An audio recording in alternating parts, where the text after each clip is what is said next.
ঢাকা থেকে দুবাইগামী বিমান বাংলাদেশ এয়ারলাইন্সের বোয়িং 737 উড়োজাহাজের ময়ূরপঙ্খী ফ্লাইট BG-147 শাহজালাল আন্তর্জাতিক বিমানবন্দর থেকে আকাশে ডানা মেলে। বিমানের ভেতরে তখন 142 জন যাত্রী। উড্ডয়নের মাত্র 15 মিনিটের মাথায় শুরু হয় আসল নাটক।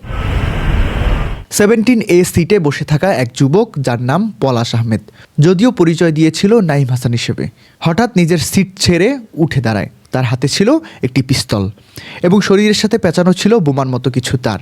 এরপর সে কয়েক রাউন্ড ফাঁকা গুলিও ছোড়ে বলে যাত্রীরা দাবি করেন। পরিস্থিতি নিয়ন্ত্রণের বাইরে চলে যাচ্ছে দেখে বিমানের পাইলট অত্যন্ত ঠান্ডা মাথায় কাজ করেন। ওই যুবক পাইলটের সামনে গিয়ে পাইলটকে অস্ত্র ঠেকিয়ে বারবার বলতে থাকে, আমার পারিবারিক সমস্যা আছে, আমি প্রধানমন্ত্রীর সাথে কথা বলবো, আমার স্ত্রীর সাথে কথা বলবো।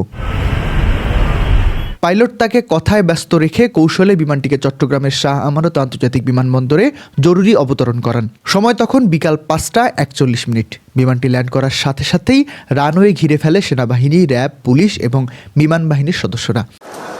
পাইলট ও ক্রুদের বুদ্ধিমত্তায় বিমানের এমার্জেন্সি গেট খুলে দেওয়া হয়। একে একে আতঙ্কিত যাত্রীরা নিরাপদে নেমে আসেন। পাইলটও নেমে আসেন, কিন্তু সাগর নামের একজন কেবিন ক্রুকে জিম্মি করে ভেতরেই আটকে রাখে ওই যুবক।